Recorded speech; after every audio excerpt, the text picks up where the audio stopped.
خود کو اللہ کی رضا کے سامنے ایسے ڈال دو جیسے سمندر میں تیرتا ہوا لکڑی کا ایک بے جان سا ٹکڑا۔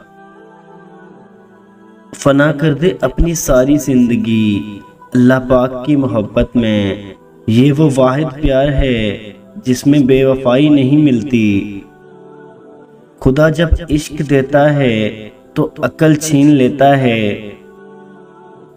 عشق تو وہ تھا کہ عاشق نے اذان نہ دی تو خالق نے صبح ہی نہ کی۔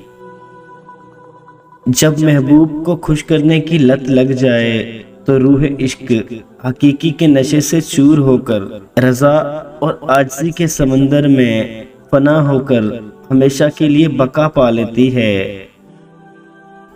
حضرت خواجہ معین الدین چشتی فرماتے ہیں، دل کی تخلیق کا مقصد یہ ہے کہ وہ عشق کے گرد گھومے اور طواف کرے، اور وہ عشق صرف اللہ اور اس کے رسول سے ہو۔ اشفاق احمد کہتے ہیں، مجھے بہت جستجو تھی کہ عشق حقیقی اور عشق مزاجی کا فرق جان سکوں۔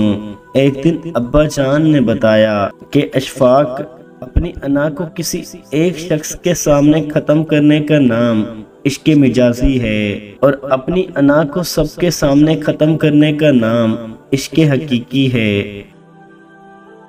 تم کو یہ ڈر کہ خدا دیکھ رہا ہے، میری یہ لگن کہ مجھے خدا دیکھتا رہے۔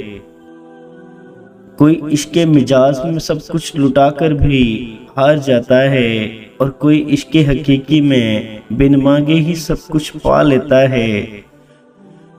یہ جو مجازی محبت ہوتی ہے نا، یہ بس پہلا قدم ہوتی ہے۔ بارش کا پہلا قطرہ ہماری مٹی میں کہاں جذب ہو جاتا ہے پتہ ہی نہیں چلتا، بس پھر محبت باقی رہتی ہے اور اللہ۔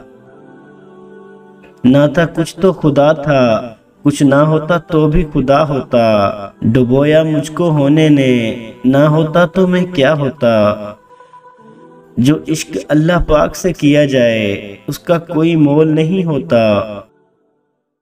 عشق عبادت ہے اگر اللہ پاک سے ہو جائے۔